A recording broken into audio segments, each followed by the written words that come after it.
ဘာဆိုင်လို့လဲဟမ်ဒီနေ့လဲငါ့ကိုလာတာတိုးပေးပြန်ပြီဒါကုမ္ပဏီရဲ့ထုံးမြတ်ချက်ပဲကုမ္ပဏီဘက်ကနေမင်းနဲ့နဲ့အောင်တွေးပေးဘူးလားငါကုမ္ပဏီဘက်ကမတွေးပေးဘူးလားဟမ်အချိန်ပေါ်ကြတော့ငါ့ကိုစိန်ခိုင်းဘူးလေလာတာပဲတိုးပေးနေတာဘာဆိုင်လို့လဲကုမ္ပဏီခုဘယ်လိုချိန်နေလဲဆိုတာမင်းသိလားရှင်းလားဆိုရင်အော်ဒါတွေတက်ရတာတန်းအောင်ချီနေပြီဖြုံးလို့တော့မကုန်တော့ဘူးမင်းကုမ္ပဏီဘက်ကနေရောနည်းနည်းလေးတွေးပေးဘူးလားငါကုမ္ပဏီဘက်ကဘာတွေးပေးကြလို့လဲဟမ်ငါအကျွေးတွေလည်းဆက်ပြီးသွားပြီအိမ်လည်းဝယ်ပြီးသွားပြီနောက်ထပ်ငါဘာဆက်တိုးသားအောင်မှာမင်းဖြုံးလို့မကုန်တော့ဘူးဟုတ်လားမင်းဖြုံးလို့မကုန်တော့ဘူးဆိုရင်အခုချက်ချင်းခီးထွက်ဒါပေမဲ့တစ်ခုတော့ရှိတယ်ခီးထွက်တဲ့ဈေးတွေအကုန်လုံးကုမ္ပဏီကရှင်းပေးမယ်လာတောင်နဲ့နှက်စားပေးမယ်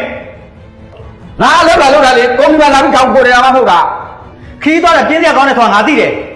ဒါပေမဲ့မင်းမတော်လို့မရဘူးမင်းသွားရမယ်မင်းနည်းနည်းလေးတော့အားထားလို့မရဘူးလားအခုကကုမ္ပဏီအခက်အခဲဆုံးချိန်ပဲငါ့ချုံမှာ